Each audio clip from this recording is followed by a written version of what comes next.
Hi, my name is Mandolin Royal. It's Thursday, so I'm here with Tornado and his little buddy. And as you can see, there's a pretty big size difference. And they're only about a week apart in age. So I have an overachiever and an underachiever for what our flock typically does. Usually in this age category, I'm looking for them to be at least 2 pounds, more like 2.5 pounds. And Tornado overshot that last week when he weighed in at 3 pounds. So we'll see what's happened this week. Get the scale out.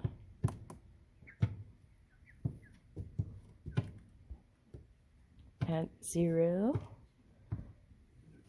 I'm going to start with his friend, who was 29 ounces last week.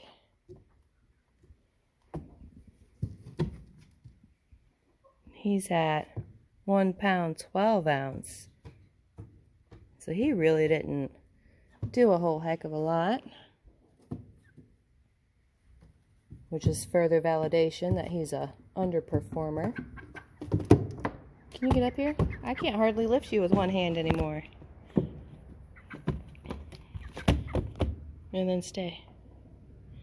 Tornado. Hey. Both feet. 3 pounds 6 ounce. 3 pounds 8.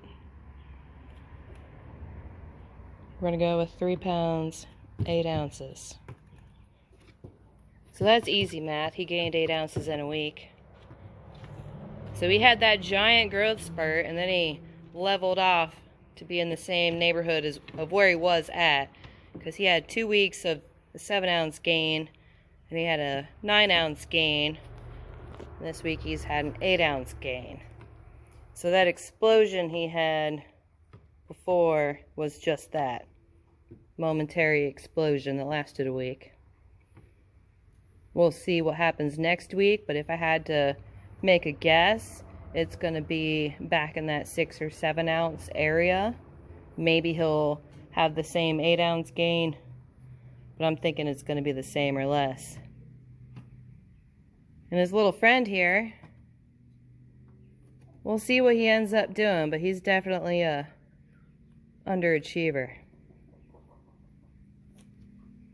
Any more notes? His comb's starting to sprout in. He's going to have too many spikes. Can't say anything about his earlobes. His coloring is still good. When I lift him up and feel his chest, I know where the keel bone is, but I can't feel anything but the very tip ridge of it. Everything else is buried.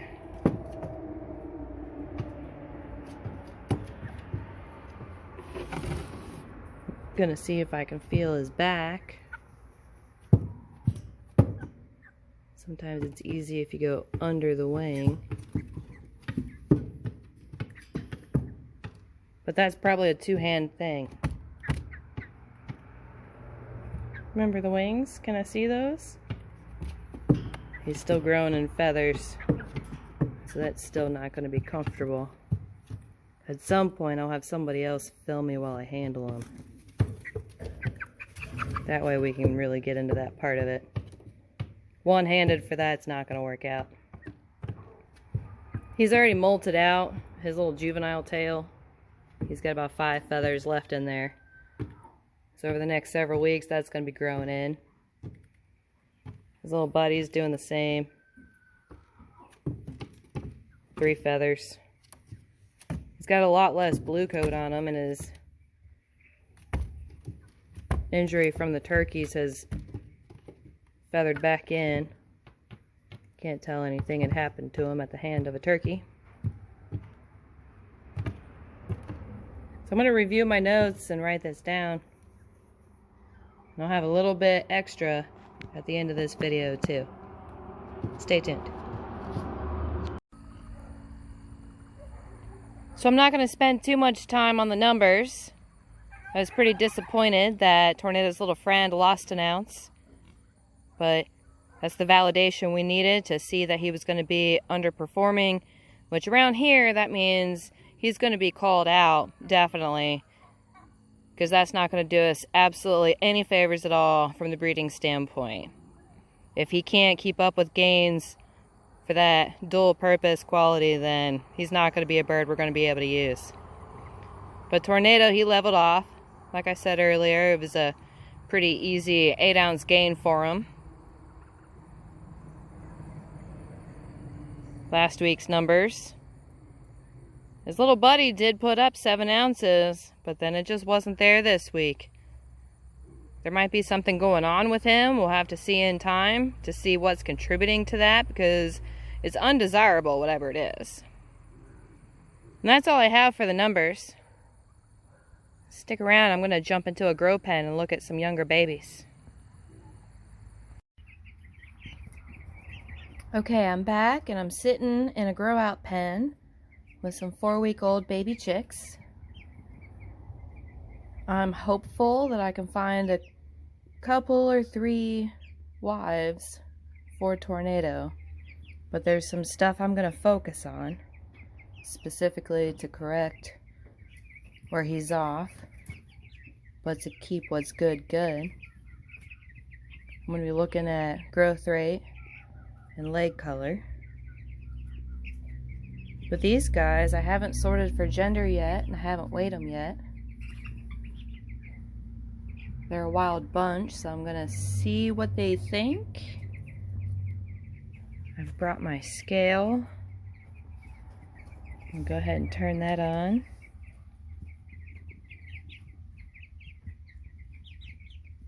And I'm gonna see if I can get my hands on a girly looking baby just to see where they're at.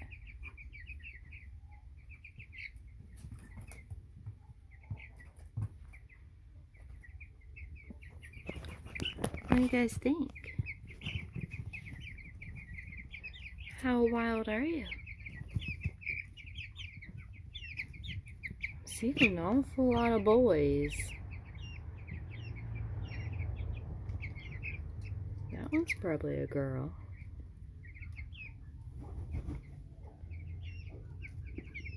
But I don't know how successful I'm going to be at this one-handed and filming. I think I'll just get a hold of one and get a weight. Tomorrow I'll get in here and weigh the whole batch whether they like it or not, but I won't be able to get it on camera.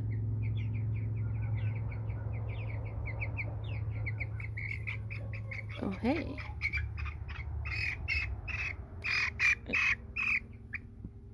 Are you a boy or a girl? Oh, you're a boy. You want to stand still on a scale?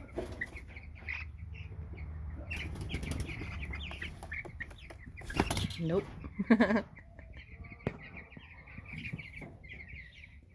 Yeah, that's not gonna work out. I was hopeful. But I'll go through this whole batch tomorrow. Get an idea of our gender count and where they're at. I thought I'd try though. It's the thought that counts. So I'll see you tomorrow and also next week on Thursday for Tornado's update. And then we're going to watch this batch of chicks grow out too, and we're going to see if we can find a wife or 2 or 3 for Tornado. We'll find out. What they have for substrate while I'm in here. This is peat moss. It's not the most sustainably sourced bedding out there because it has to be dug out of the environment. However, we have to have it for our garden because we have a lot of soil issues and we have a lot of clay. But this way we're getting 2 uses out of it by running it first through bird pens and then to the garden. Because otherwise it would just go straight to the garden and I'd be biting chicken bedding separately. That ends up on the compost. and not as useful as the peat moss for the garden. Just a little side note.